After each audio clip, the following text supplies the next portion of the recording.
All right, so we'll get straight into our PAT preparation with EAL supports. So just an important few points to note as you are supporting your students within your classroom. Level 3, 4, and 5 EAL students do write the PATs, and that's because they do have sufficient English proficiency to access and engage with the curriculum, provided that they have had adequate exposure to instructional content. So if you do have a newcomer student who arrives close to the date that PATs are occurring, they would be exempt because they have not had the opportunity to have that exposure and engage in that content. In order to support our EAL success, universal tools and digital supports, such as those available through Veretta, must be intentionally modeled and practiced well before the PATs. So this is something that you probably already are starting to do. You maybe have already started from the start of the year, knowing that you are teaching a PAT year. But students do need to have it modeled and, as mentioned, practice regularly so that they are familiar with it, they feel confident about it, and then can also independently use those tools through the assessment.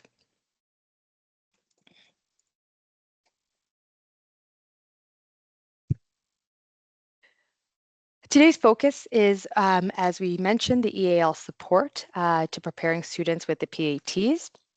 And we're going to focus on three specific areas. And just to note that effective test preparation for our EAL learners should focus in on these pieces. So the academic vocabulary, explicitly teaching and regularly practicing key terms such as modeling, the word model, story, synthesize, simplify, and demonstrate to ensure that students can understand and respond to the test questions accurately. So this academic vocabulary is really important to be addressing through the course of the school year. Providing structured talk time opportunities also does allow students to rehearse the academic language that you are explicitly teaching and clarify content understanding. Skill building for the PATs should include developing background knowledge, increasing familiarity with test formulas and questions, and question structures, and practicing required writing tasks.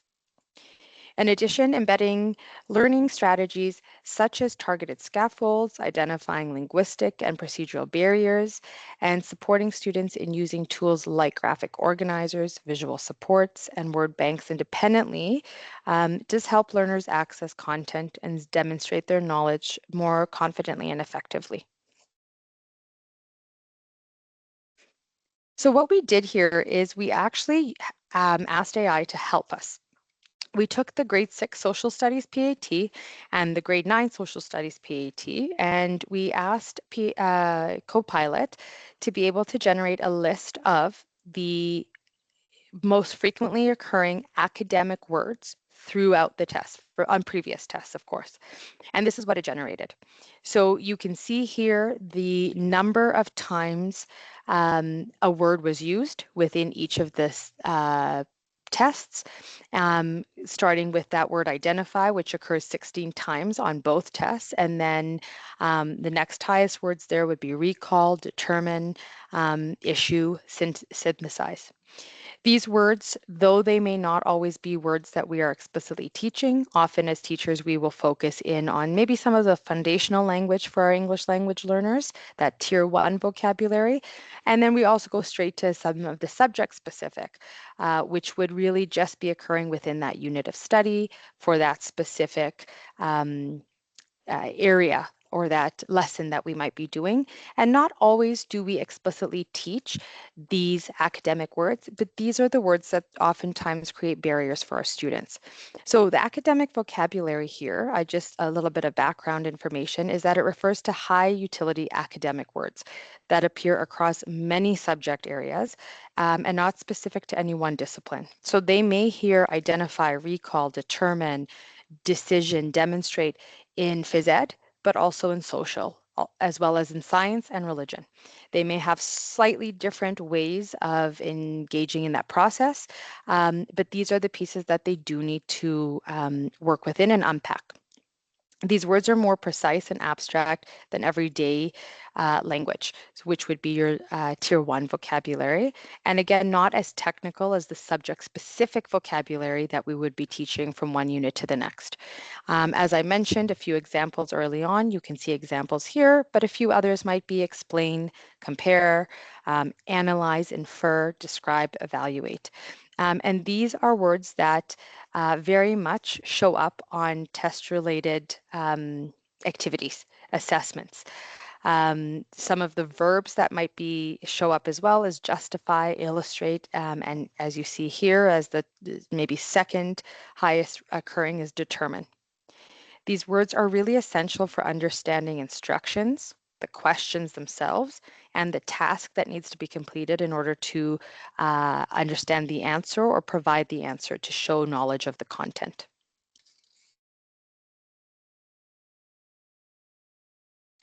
Kate Kinsella does offer an effective vocabulary routine, which introduces the word clearly by showing it to students first. Students have to be able to see this word. We have to, as teachers, identify these words that might be coming up for them that might, as I said, create barriers for them. And then looking at actually pronouncing the word.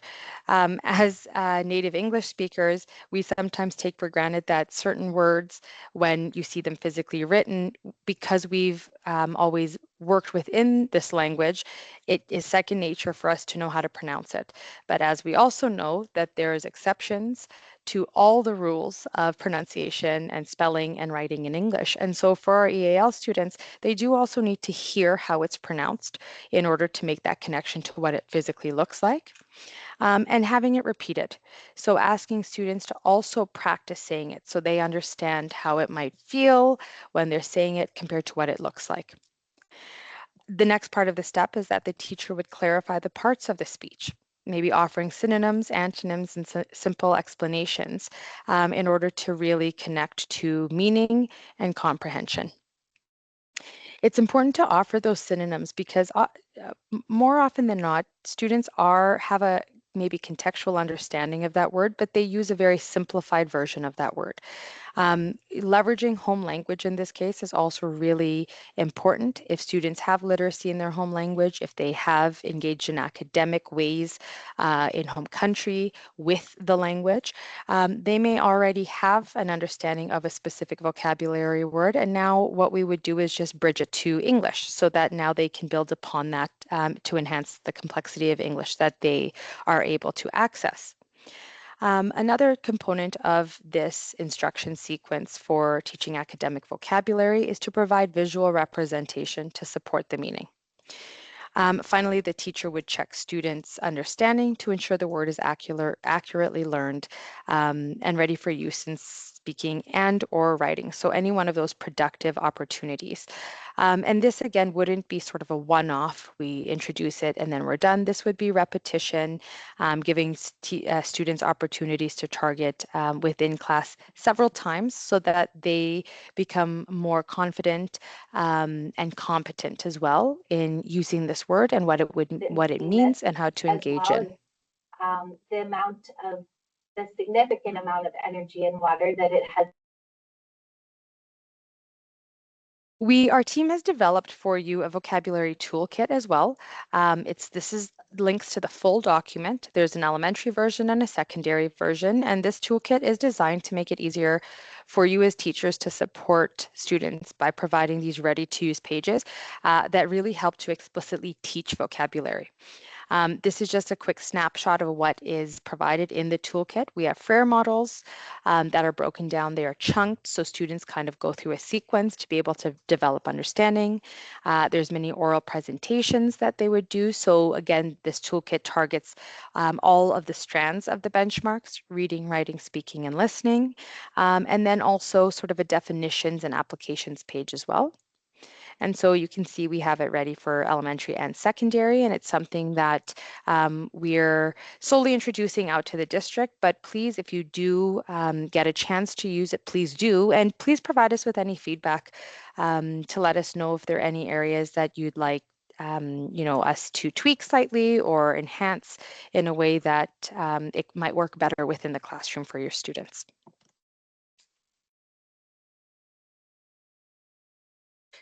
And just as I mentioned previously, is the importance of reusing and revisiting vocabulary. This is especially important for EAL learners because students do need to see and use new words many times before they truly sort of own that word.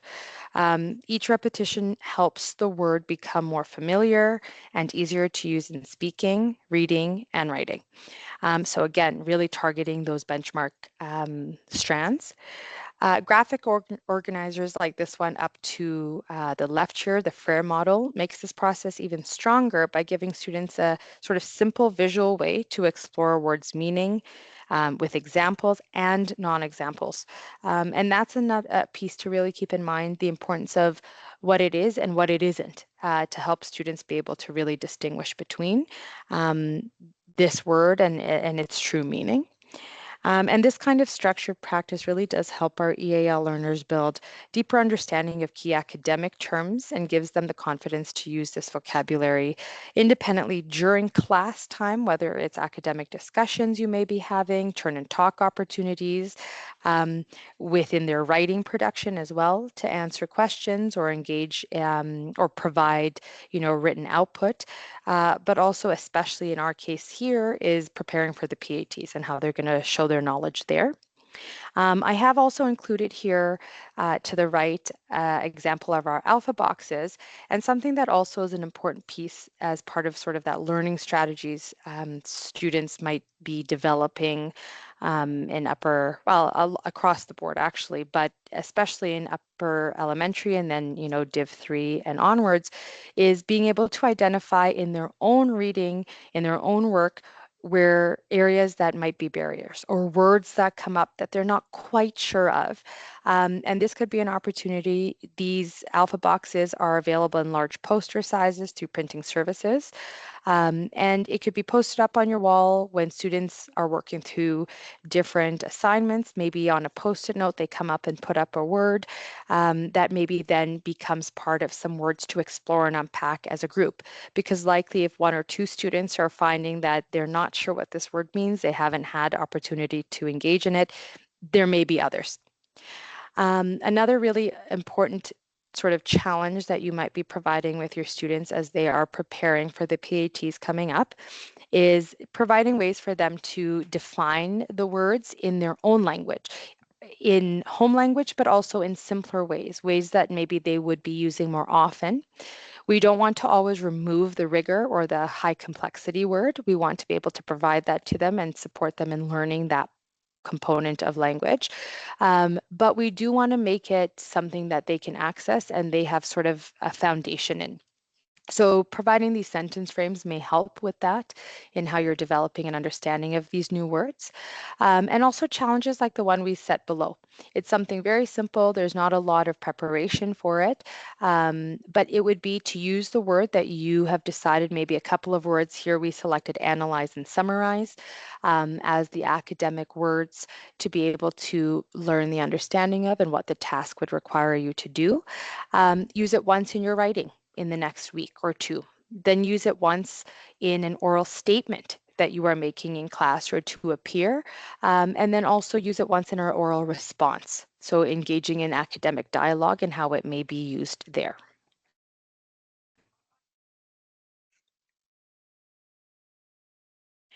Structured talk I did touch upon briefly, but this is an important way to really solidify the understanding. It's essential for our EL learners in content area classes, especially because it provides a supported space to practice using academic language while building understanding of key concepts. And through routines like, for instance, up here we noted think, pair, share, guided partner talk, and sentence frames, students really have sort of that opportunity to rehearse vocabulary, clarify ideas, and develop language needed to express their thinking, which is what they're going to be able to need to express their thinking or understanding of content area through the PATs as well. And then these opportunities really help EALs to internalize both subject-specific vocabulary, which will be assessed on the PATs, content knowledge, and then academic vocabulary. And strengthen, of course, their comprehension and improve any sort of ability to discuss and explain the content in a very clear, effective manner. And as I mentioned, this practice really does prepare our students for the PATs because they are going to need to be able to navigate academic terminology and interpret complex questions and communicate sort of reasoning in a very precise way through the PATs. And by ensuring regular structured talk time, teachers build both language proficiency and content readiness, which helps our EAL learners participate confidently and perform more accurately on classroom assessments, but of course on our PATs as well. I have focused in a lot on the academic vocabulary and very intentionally presented that first because that often is an area that many of us as teachers kind of take for granted, and we just speak to it and we present it in, on assessments, but we don't necessarily include it in our lessons and we don't model it. So that's just a piece that it was just important to note how important it is to be taught effectively and explicitly prior to presenting any assessments. But of course, subject-specific vocabulary is also important. And so preparing our students for the PATs or EAL students, it's important that we sort of look at the steps that we might need to be presenting subject-specific vocabulary in, understanding, our students' EAL proficiency levels, whether they're, level 3, 4, or 5. We know the level 1s and 2s would be exempt, so that's why I didn't include them in this piece here. But knowing that with the PATs, often the use of terms that range from basic to more complex is something that they will be exposed to. And so providing that also within your classroom, within your lessons, through your input is important as well. So here, one of our DDLTs had created a lesson for her class around matter and chemical change in science. And she incorporated subject-specific language at 3 different levels: beginner, intermediate, and advanced. And this doesn't only speak to necessarily the language proficiency, but also understanding of background knowledge for some students. If their first language is English, but maybe have moved between even provinces, they may not have had an opportunity to be exposed to some of this language prior to. So this is an important piece to keep in mind as well, to be able to ensure accessibility to the content and then to reduce barriers for your students, or remove barriers rather. This was an amazing example that is taken from one of the students, or sorry, one of the teachers within our district here in Calgary. And in her classroom, in her math class, she incorporates explicit teaching of processing vocabulary.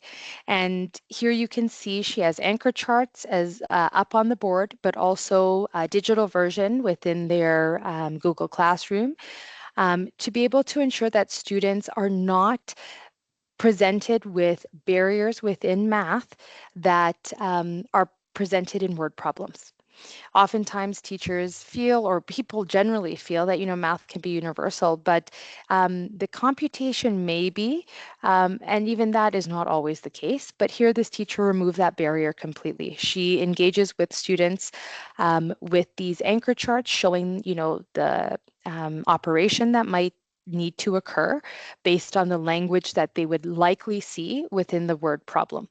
And so this is a really great way to, again, remove the barrier, support our EAL learners in really identifying what is this question actually asking me to do and how will I show my knowledge of the content. And again, these are words that are going to be coming up on the PAT as well that might become an area that prevents them from showing their content knowledge on account of the linguistic barrier.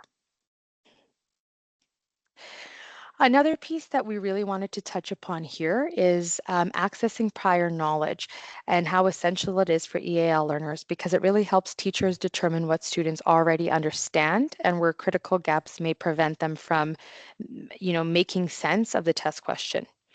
The PATs do rely on subject-specific vocabulary, and they assume that students can interpret diagrams and information such as charts and contextual cues as well.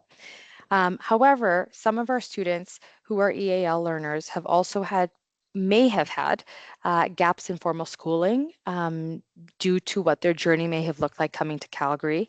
And so in that journey where they have had gaps, they may have not had opportunity to engage in, for instance, in this example, plot graphs, a variety of graphs even. And so they may not even quite know how to look at this and where to go from this. That then would become the barrier in itself. When teachers are able to identify the gaps in the background knowledge, maybe some key terminology or how to read information presented, they can then provide targeted supports to make the test much more accessible. And this ensures that our EALs are not held back by unfamiliar content or language structures, and allows them to engage with the assessment in a fair and meaningful way. You can see here there's sort of two plots or two types of, I'm just going to move this over, ways in which data is presented here through scatter plot, as well as a line graph. We have also pulled out in the next few slides some of the academic vocabulary that occurs within the questioning, and provided a quick word bank. So words like affected, application, observed, and represents. We included synonyms that are a bit more simplistic. We know you can't do this on the PATs, but providing practice with it prior to will ensure that your students are gaining an understanding of that language and becoming more familiar. It also models for them that this might be something on the spare pieces of paper that they can be provided with during a PAT to kind of quickly write down, pull out for themselves a few words that, this is one of those words that is a task word. It's a word that we spoke about that are called academic words. So what did this mean? And just recalling what might have been taught in the class. This might be a quick brainstorming activity that students do in that 10 minutes that they get prior to beginning the PATs, is together all, pulling out some of those words, writing some simplistic ways of what that word means on the sheet of paper or maybe on the board even. Speaking of building background knowledge around interpreting data and graphs specifically, charts specifically, we were introduced to a really amazing website called Slow Reveal Graphs. And on this website, students or teachers rather are provided with page by page of different versions of a graph that are showing data, but giving a little bit more information each time to understand what the data is showing. You can select different types of charts and graphs on this website, from line graphs to bar graphs, pie graphs, scatter plots. And it actually is they're all prepared in slide decks so that you also have speaking points below. And you have some sentence frames that allow you to engage in conversation as a whole group for students to be able to kind of unpack and understand how to interpret. So here you can see on slide 1, we have just the line graph with not a lot of information as opposed to outside of, different color lines, all kind of looking like they're decreasing. And along the bottom, it looks like years. And so this might be where you pose to students, what do you wonder about this? What do you see? And this can really engage not only your EALs, but also your reluctant students who don't really want to engage in oral conversation. I think blank because the next reveal would showcase now along the tail end of those lines, it's giving some headings, alt, pop, Latin, dance. From these, I'm identifying it's probably showcasing genres of music. The next slide reveals some more information along the X and Y axis. And so even that, understanding how the Y axis now relates to the X axis and what they both mean. Along that Y axis, we see it looks like seconds, so time. And then the final reveal does show that it's how average song duration by genre has changed over the years. And so this is a great place to start for helping students really work within building some background knowledge for our EAL learners, and also all of our students, actually, this would benefit. This next slide here we chose because on the PAT, students will often be faced with questions that use imaginary or real world scenarios to check their understanding of the content. For many EAL learners, the challenge is not just the content itself, but recognizing how the scenario connects to what they've learned. So I'll be honest, when I first saw this image of planet Earth kind of congested, feeling sick with all the cars on it, with all that exhaust, I thought this was going to be a science-based question around, impact as human beings on our environment. When we look further at the question, it is not. It's a social studies question. So this is a piece that sometimes for our EL learners can become a barrier. Truthfully, for all of our students, this could have been a barrier. So teaching students to ask, what subject idea is this really about? Might be something that they need practice in prior to so that they can do it independently the day of those PATs. It helps them to see sort of past the story and the question and focus on the skill itself that's being tested. When students practice identifying the relationship between the scenario and the content, whether it's math, concept, science idea, which I thought this was maybe a reading skill or even a social study skill, they're better able to interpret the PET question accurately and decide what the question is actually asking them to do, which helps to build, of course, their confidence and then apply what is necessary to answer that question.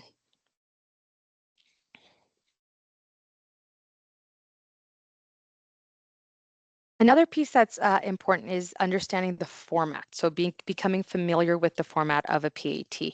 And so this does require practice and modeling and explicit teaching as well.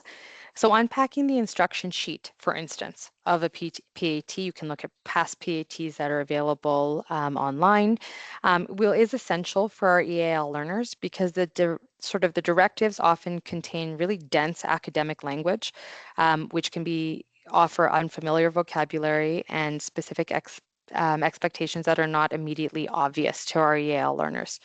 So by breaking down the instructions step by step, teachers will be able to help students understand the test format, the required actions throughout the test, and any sort of constraints. So that may be time limits, rules about when and where they can use a calculator, and how to answer the different types of questions that might be coming up, whether it's multiple choice, numeric response, and so on.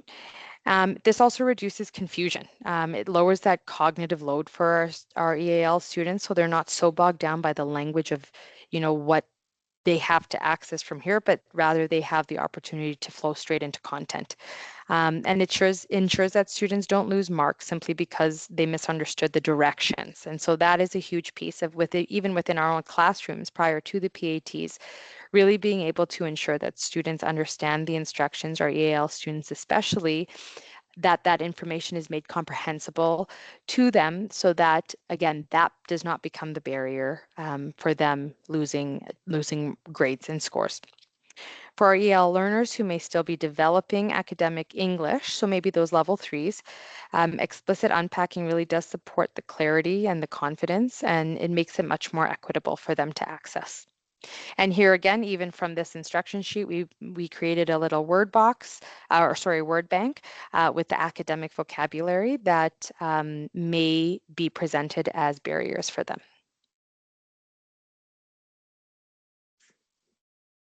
Looking further at familiarity with the format, we're looking at the structure of the actual questions. And as I mentioned, they may be presented with multiple choice questions, numeric response, short answers, written responses, of course.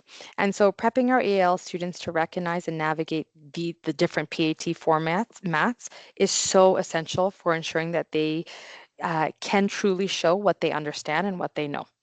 When students are familiar with how these question types work, they can focus on meaning rather than sort of decoding confusing structures or academic language.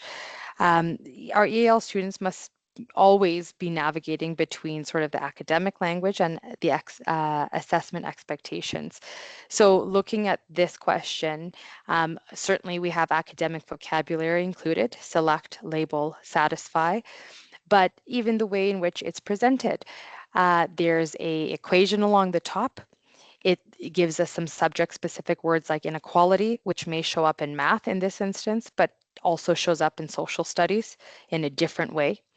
They then have to be able to identify sort of a sequence of how to answer this question or what letters from that sort of line across the bottom, they're going to have to select to answer. So this is stuff that we know not just our EALs might get bogged down by or sidetracked by. So it's important to kind of offer them opportunities to practice within this type of structure of questioning as well ahead of time, so they feel more confident the day of.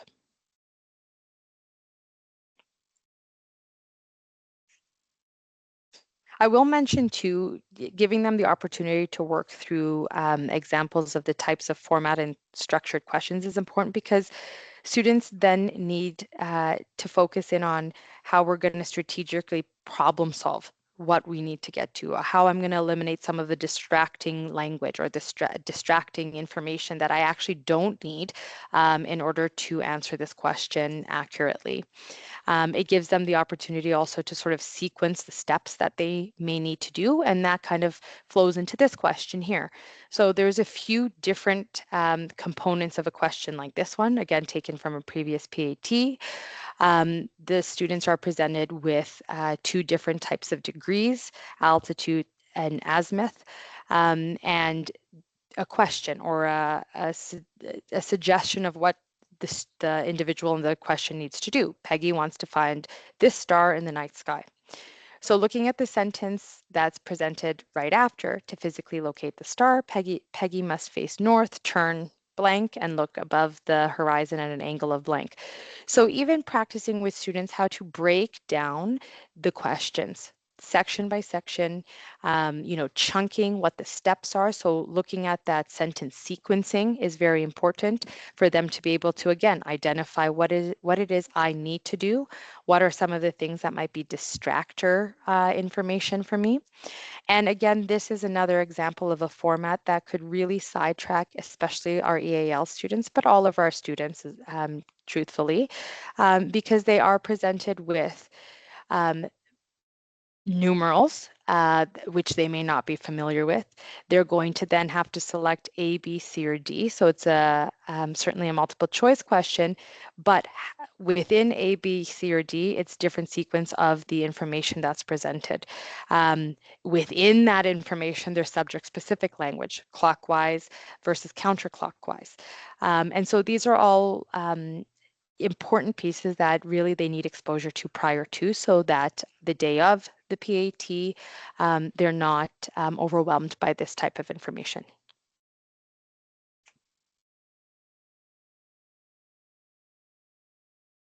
Here again is an example of how, the information that's offered on the PATs in how questions are being presented can certainly overwhelm our EAL students. It can provide a distraction. It can provide a barrier. And so students may have strong content understanding, academically strong, however, the actual information presented is something that maybe they're unfamiliar with. So even something as simple as exposure to the Roman numerals and what they represent and how to use them within the context of a question like this one here. Even the academic wording of tests as outlined on the PATs is important to work through, because, the question here is which two causes of species extinction listed above are most directly related to human activities. So they may all have had a piece to play or an effect on human or on the extinction of species, but which one is most directly? So they have to be able to unpack that and really identify what that means in order to answer a question such as this one. And at this time, I'm going to pass it along to Jessica to be able to work through some of the other pieces of PAT skill building that will be important for EALs.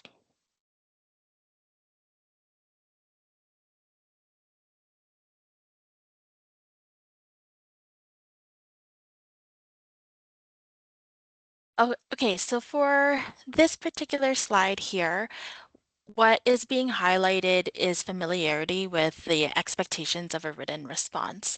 So, for example, in grade 9 for the narrative or essay writing, students have to do a business email, and then they also have to produce a narrative or essay, giving that opportunity for students to practice seeing how that how that writing task is going to be posed to them. So write either a narrative or an essay in this example about the importance of overcoming obstacles in life.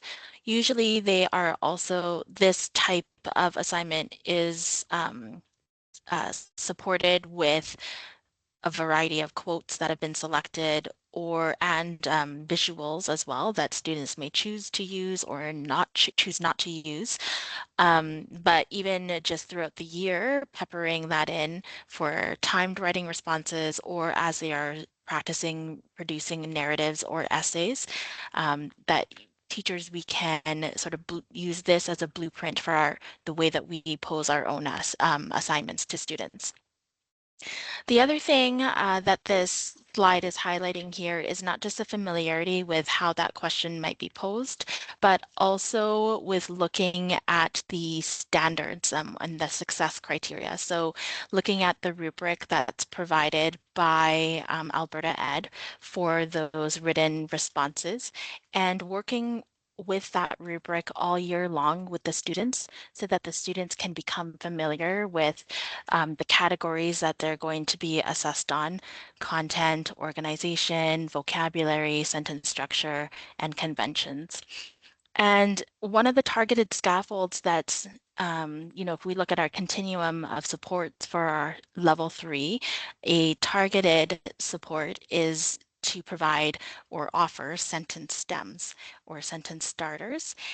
Now we know on the PAT students, our level 3 EAL students will not be able to have sentence starters, but that's where the purposeful planning and familiarity with that scaffold throughout the whole year can become something that students internalize after producing lots of writing with that scaffold. So when it comes time to do that independently, they've already had ample practice throughout the year in using those types of sentences.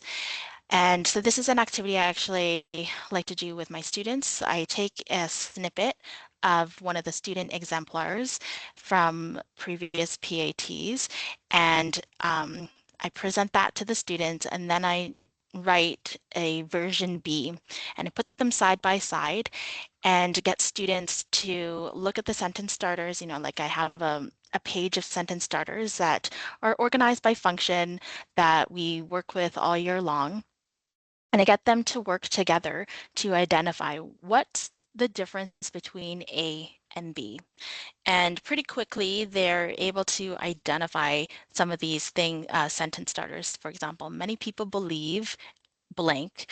Um, they tend to blank, however, blank. That's sort of, one of the sentence starters that I have under a category for hook in essay writing. So because they are practicing using this tool, and they'll have it beside them when they are analyzing these two different pieces of writing, they're able to identify it. And we talk about it together as a class. And just looking at the impact, okay, so besides the sentence starters, what's the impact? How does that enhance or add to what the original piece was? And after doing this for different, so this one you can see is for the introduction paragraph, but it could also be, you could look at body paragraphs, you could look at just thesis statements, you could look at the conclusion. If it's narrative writing, once again, you can look at the hook, transitions between plot events, or even that the resolution.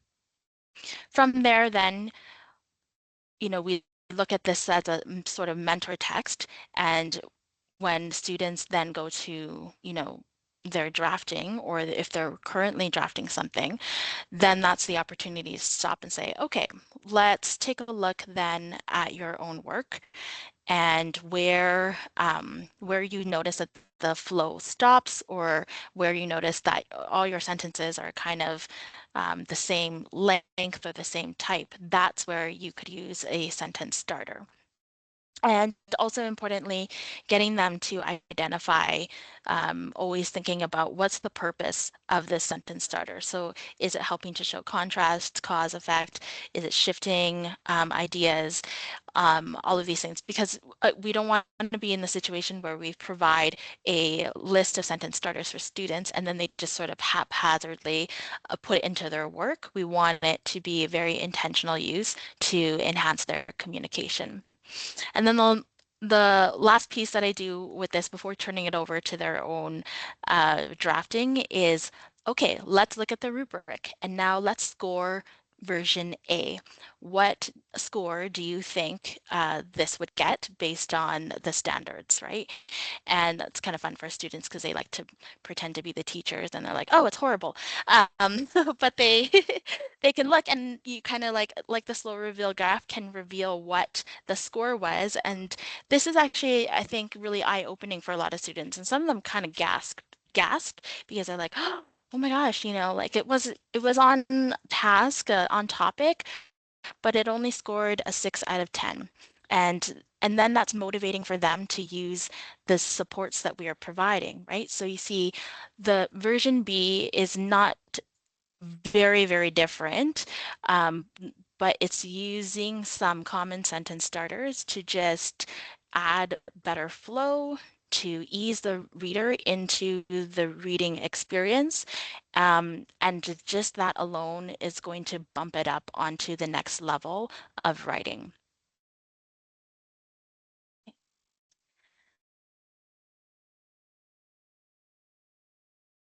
Okay. Um, my computer has lag. Okay, yes. So, coming back to that idea of exposing students to the type of questions that they'll be encountering on the PAT test, another thing that we can do is look at the blueprint of the exams and see the types of questions and how is there a certain type of question that's weighted heavier or has more, and is there the possibility of us to mirror that in our own assessments that we create for our unit tests, for example. And so key strategies for supporting our EAL level 3 students, selecting is the appropriate number of questions based on the number and the importance of outcomes. So, for example, in the past 10 years in grade 6 social, there's been a heavier weighting on citizens participating in decision making compared to historical models of democracy. About 30 versus 20 questions when looking at the 2013 to 2022 assessment highlights. So for us, when we are designing our unit tests, we can look at sort of echoing that in our own assessments so that students are getting that practice and exposure. And then also ensuring that the questions are constructed considering the skills that are required. So, for example, between 2013 and 2022, the grade 6 social studies PAT had 19 to 22 questions based on knowledge and understanding, and 28 to 31 based on skills and processes. So we, again, can mirror this ratio on our own. And then we look at our instruction as well. What kind of lessons have we been designing that can kind of match up with the emphasis on the particular questions that are being asked. You can also find the PAT blueprints on the Government of Alberta website. Okay.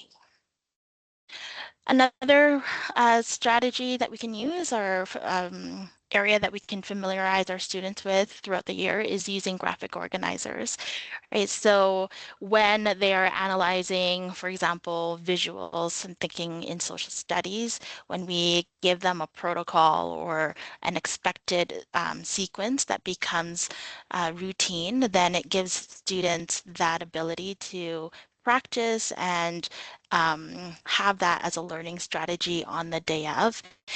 Same thing in LA when we're looking at summarizing. So I know this one is really popular, the flow somebody wanted, but so then. And also with writing in ELA. So whatever paragraph writing graphic organizer that you're using or narrative writing organizer that they're using, and importantly, not just giving the graphic organizer, but modeling how to actually use it. Because we know, again, on the day of the PAT, they're not able to bring any of these things into the test with them. And it's sort of the expectation that students will have that learning strategy abilities up their sleeves so that when they have like a scrap piece of paper, for example, and they go to brainstorm their ideas for a writing prompt, that they themselves are selecting the appropriate graphic organizer or way of brainstorming, whether that be a web or a plot chart, their ideas.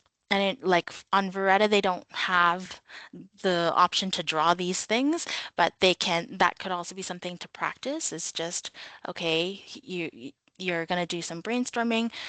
You can use the scrap paper that I'm providing you right now, or you can use bullet points or just type at the very top, what are your ideas? Because especially for writing, um, there is a value in doing that pre-planning prior to writing.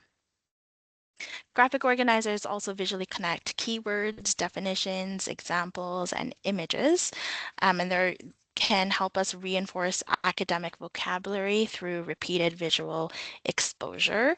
And when we're using this throughout our classes, you can also, again, as a targeted scaffold, encourage your students to pair words with icons, pictures, symbols that support meaning making. And I think that's one. Oh, and then the organizers give students that predictable framework for how to express their information, right? So it's sort of highlighting that language that they'll be expected to use and that they will encounter on a PAT test. For example, caused, when we have cause and effect. And there's also the opportunity for us as we're working with them and discussing them to have those higher level cohesive devices in our conversations with it. And that's especially helpful for students whose oral and written output is still developing.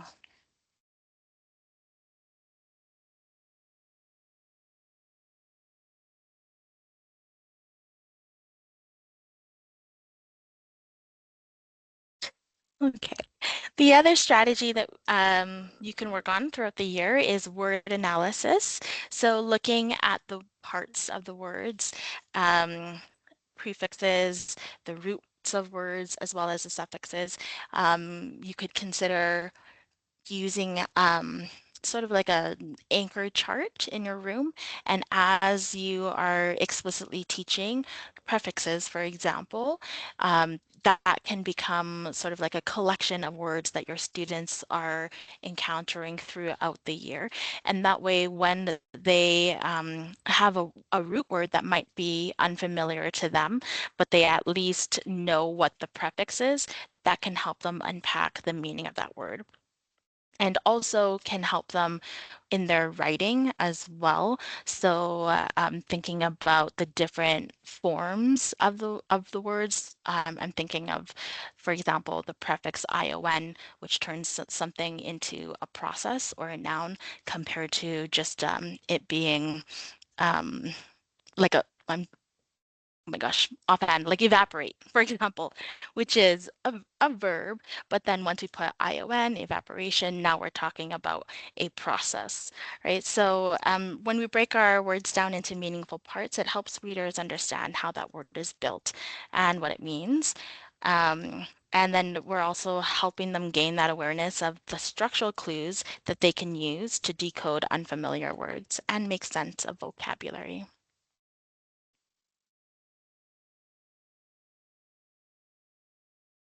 And lastly, just looking at Veretta itself, so getting the students to practice using the tools that are available on the digital platform, because the toolbar that you see on the right-hand side does vary based from subject to subject. So if you can get your students to log on to Roretta well in advance of that PAT exam and just practice like learning what all of these things do and navigating them on the digital platform, then you're once again taking off that extra load of having to process what's there. So students can really just focus on the content of the exam and not the format that the exam appears.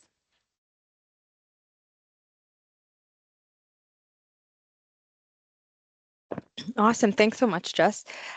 So those are a whole bunch of amazing strategies that really you want to start embedding at this point within your practice in the classroom. Many of you we know, being as strong as you are, have already sort of been doing that from the start of the year. But just also we wanted to make note of the amazing work that our teaching and learning um, counterparts have also prepared for you guys. And so what you might see available is their PAT prep information on their websites, depending on their content area. Um, and also your any expectations and supports for instruction and some of those assessment recommendations. Just as Jessica mentioned about blueprinting, they have some links there to really support you through that as well. And as always, we just wanted to remind all of you that we do have our EAL core sites. So if there are any strategies, any scaffolds that you saw, maybe some resources we quickly mentioned, they are all available on our core site, which is available through EPD. And then our EAL YouTube channel has all of our previously recorded sessions. Which are available to you at any time, including this one. We will be putting up on that channel as well. We also do have an EAL newsletter that we put out every month. This is a QR code that you can access to be able to just subscribe, and then you will just receive all uh, the newsletters that are coming up for the remainder of the school year. You will have access to the ones that have previously been shared as well. And we focus in on highlighting a country within the world where the majority of our students within the district are coming from. We provide information on upcoming PGs, some resources that are available, as well as strategies that might be useful at that sort of time of year, depending on where we are in the school year. And again, just want to thank everybody for joining us here this afternoon for this session. If you do have any questions or comments that you want to bring forward to the group here, please feel free to do so. We will be stopping the recording right away here, so you can unmute, you can come on to come online fully, and then we can discuss the question there, or you can add it to the chat box, or even just kind of table it for now and connect with us directly if you'd like.